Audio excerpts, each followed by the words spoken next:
웹소설 인풋, 여러분은 어떻게 하고 계신가요? 그냥 읽으며 스토리를 분석하면 끝일까요? 오늘 강의에서는 웹소설 인풋을 통해 장면 연출 노하우를 습득하는 방법을 가르쳐 드릴게요. 필력, 문장력이라는 건 결국 연출과도 관련이 있어요. 베스트셀러 작가들은 장면을 구성하는 이 연출 능력이 탁월하기도 하답니다. 재미있는 작품을 읽으며 홍토키의 강의 내용을 직접 적용하다 보면 여러분도 어느샌가 나만의 연출 노하우를 터득하게 될 거예요. 그럼 바로 시작해볼까요?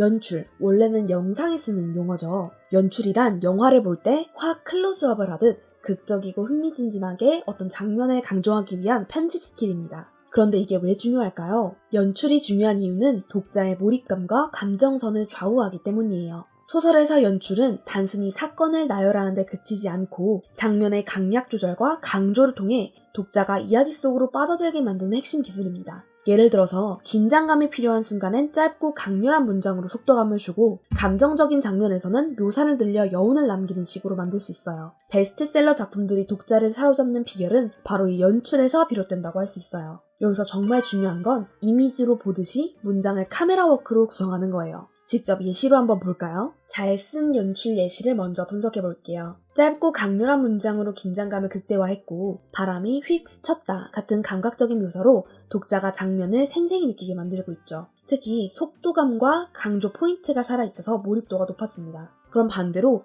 밋밋하고 지루한 연출 예시를 볼게요. 사건을 나열하듯 설명하고 있죠. 그러니 자연스럽게 긴장감이 떨어집니다. 강약 조절도 찾아볼 수가 없으니 당연히 감정적 강조도 없겠죠. 그래서 결과적으로는 독자가 장면에 몰입하기 어렵게 됩니다. 그럼 이 연출이란 건 소설 지필에는 어떻게 응용해야 할까요? 소설 지필의 연출을 응용하려면 장면의 목적과 흐름을 먼저 파악하는 게 중요해요. 각 장면에서 무엇을 강조하고 싶고 그리고 독자에게 어떤 감정을 전달하고 싶은지 작가가 먼저 분명하게 알고 있어야 돼요. 긴장감이 필요한 순간엔 짧고 강렬한 문장으로 속도감을 준다고 했었죠. 이거 조금 더 자세히 설명을 해볼게요. 빠르게 몰아치는 전개나 긴장감을 극대화하기 위해서는 행동과 대화 묘사를 간결하게 하세요. 반대로 캐릭터의 내면을 보여줄 땐 감정선을 섬세하게 풀어내는 식으로 동작 하나하나를 자세하게 보여주는 식으로 묘사할 수 있습니다. 두 번째로는 연출을 통한 장면 전환에 대해 배워볼게요. 웹소설 인풋을 할 때 작가가 어떤 타이밍에 장면을 전환하고 어디서 힘을 주는지 분석하며 내 스토리에 맞게 재해석해보면 됩니다. 이번에도 잘 쓴 연출 예시를 먼저 볼게요. 장면 전환, 그러니까 문 여는 순간과 강조,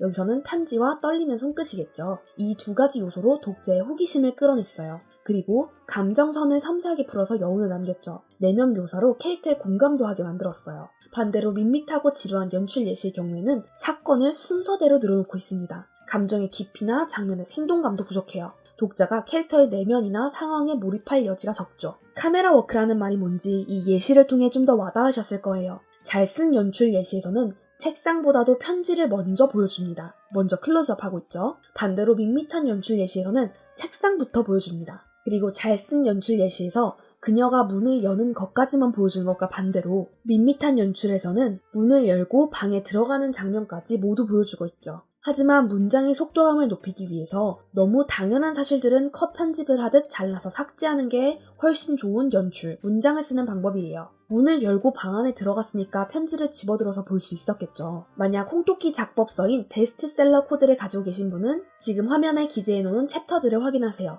오늘 강의를 이해하는 데 도움이 될 만한 내용들이 적혀 있답니다. 그런데 이론만 이야기하고 끝내면 홍토키의 강의가 아니겠죠. 지금부터는 카카오 페이지의 밀리언 페이지 작품을 바탕으로 실습을 직접 해봅시다. 자, 실습에서는 작품 1화를 인풋용으로 읽은 다음 5가지 항목을 채워나갈 거예요. 먼저 첫 번째로는 순수한 감상을 적습니다. 독자로서 내가 어느 부분에서 재미를 느꼈는지 말이죠. 두 번째로는 이 화가 어떤 큼직한 장면들로 구성되었는지 판단할 거예요. 세 번째로는 어떤 주요 인물들이 등장하는지 체크해 볼 거고요. 다시 말해서 이건 각 장면에서 어떤 인물들이 주요하게 활용되는지 파악한다는 뜻입니다. 네 번째로는 이 화가 어떤 불안감이나 긴장감, 조마조마함, 흥미진진함, 궁금함이나 의문, 호기심을 불러일으키고 있는지를 판단합니다. 그리고 그 이유도 같이 적을 거예요. 그리고 마지막 5번째로는 큼직한 각 장면이 바뀔 때 어떤 연출이 들어갔는지 체크할 겁니다. 그리고 작가가 특히 공들여 쓴 것 같은 부분, 다시 말해 연출에 공들인 부분이 있는지 확인할 거예요.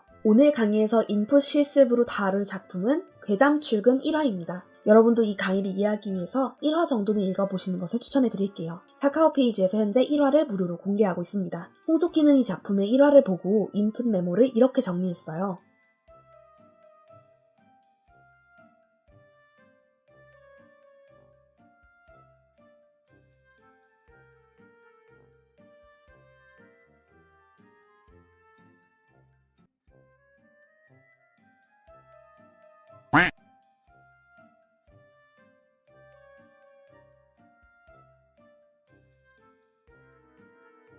이렇게 실습 시연을 완성해 보았는데요. 이 작품의 1화에서 특히 연출적으로 인상 깊었던 부분은 한화 내에서 2번의 장소 이동이 있었음에도 억지스럽지 않고 매끄럽게 읽힌다는 점이었어요. 그 결과로 이 작품의 매력 포인트인 세계관에 대한 기대감, 괴담에 빠진 주인공이란 요소까지 모두 한화 내에 빠르게 보여줬죠. 전부 연출을 통한 속도감 유지 덕분이에요. 어때요? 홍토끼의 강의를 들으니 막막하게 느껴지는 작법 이론이 아니라 나도 해볼 수 있겠다 라는 생각이 확 들죠. 인풋 작품을 읽고 나서 위에 5개 포인트를 메모로 남겼다면 여러분의 인풋은 그냥 재밌었다로 끝나는 감상이 아닌 실력이 되어서 차곡차곡 쌓일 거예요. 인풋을 하실 때는 베끼는 게 아니라 영감을 얻을 수 있도록 주의하셔야 돼요. 운동선수의 시범과 폼을 보고 이런 느낌으로 하는 거구나를 알면 충분합니다.